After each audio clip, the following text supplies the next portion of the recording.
Acabou de sair o PIB de 2022, veio em 2,9%. No entanto, quando a gente vê na comparação com 2021, uma desaceleração em relação ao ano anterior. O produto interno bruto do país, a gente estava falando tanto aqui sobre, né, a produção do país, o lucro. Então, o produto interno bruto do país, produzimos em 2022 9 trilhões e 900 bilhões de reais. Esses são dados do IBGE e isso representa um crescimento de 2,9% em relação ao ano anterior. O desempenho representa uma desaceleração em relação ao ano passado, quando a economia cresceu 5%. Analistas atribuíram o bom desempenho, porém, por a comparação ser 2020, ano de fortes quedas devido à pandemia de 2019. Então, 2021 foi fora do padrão nesse sentido. O resultado está alinhado ao que esperavam os investidores, não veio muito fora, né? Eles estavam esperando mais ou menos isso. E o crescimento foi puxado principalmente pelos serviços, a volta dos serviços no país.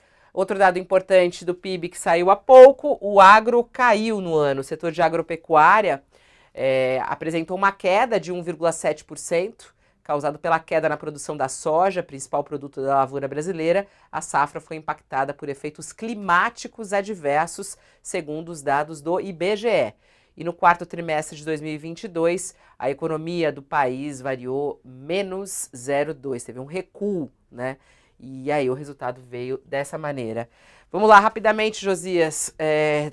PIB 2,9% em 2021, o que isso representa? Qual é a tua análise?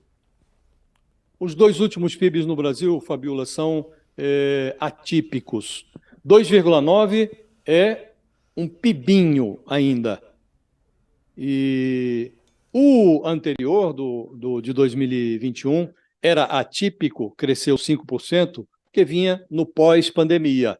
Então, você teve um represamento, a atividade econômica foi represada, e quando voltou, quando a epidemia refluiu e permitiu que as atividades fossem retomadas, aí teve esse crescimento de 5%, que não representa o resultado real da economia, representa uma volta pós-pandemia. Esses 2,9, eles também estão potencializados pelas anomalias que foram produzidas sob Bolsonaro. Nós tivemos em 2022 uma injeção de dinheiro na economia que foi produzida pela farra fiscal que o Bolsonaro promoveu para tentar se reeleger.